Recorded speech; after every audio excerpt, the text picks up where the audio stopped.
அனைவருக்கும் வணக்கம். இன்றைக்கி நம்ம மகாபாரதத்தில் ஆதி பருவம் பகுதி 33 பார்க்க போகிறோம். அரக்கு மாளிகையில் எரிந்த கடும் தீயானது அதிவிரைவில் கட்டடம் முழுவதும் பரவியது. நெருப்போட ஓசை பயங்கரமாக இருந்தது. அது வாரணவத மக்களை தூக்கத்திலிருந்து எழுப்பியது. நெருப்போட சத்தத்தில் பயந்து எழுந்த மக்கள் விபத்து பகுதிக்கு ஓடி வர்றாங்க. அவங்களால கொழுந்து விட்டு எரிந்த நெருப்பை அணைக்க முடியலை. ஏன்னா அருகில் செல்ல அகலி அவங்களுக்கு இடம் தரலை. குருவம்சத்து பாண்டவ ராஜகுமாரர்கள் இப்படி அழிந்து போனதுக்கு காரணம் திருதராஷ்டிர அரசனும் அவனுடைய பொல்லாத மகன் துரியோதனனுமேன்னு மக்கள் பேசிக்கொண்டாங்க. எரிந்த தீ சிறிது குறைந்த பிறகு மக்கள் நீர் ஊற்றி அணைச்சாங்க.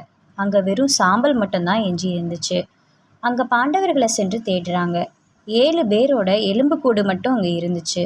ரகசியமாக பாண்டவர்கள் வெளியேறிய சுரங்கத்தில் வாயில் முழுவதும் சாம்பலும் மண்ணும் மூடி அது மறைந்தது.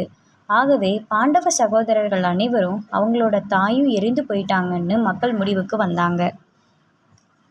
அரக்கு மாளிகை எரிந்த இந்த செய்தி விரைவில் அஸ்தினாபுரத்தில் வசித்து வந்த கௌரவர்கள் கிட்ட சொல்லப்பட்டது.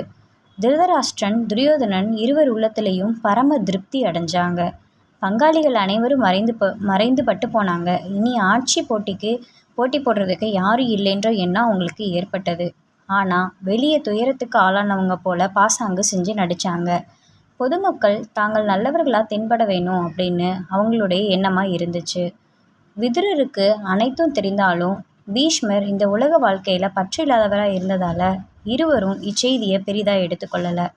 இவர்கள் இருவர் நீங்களா அனைத்து ராஜ குடும்பத்தார்களும் அனைவரும் துக்கத்தில் மூழ்கி கிடந்ததாக காட்டிக்கொண்டாங்க.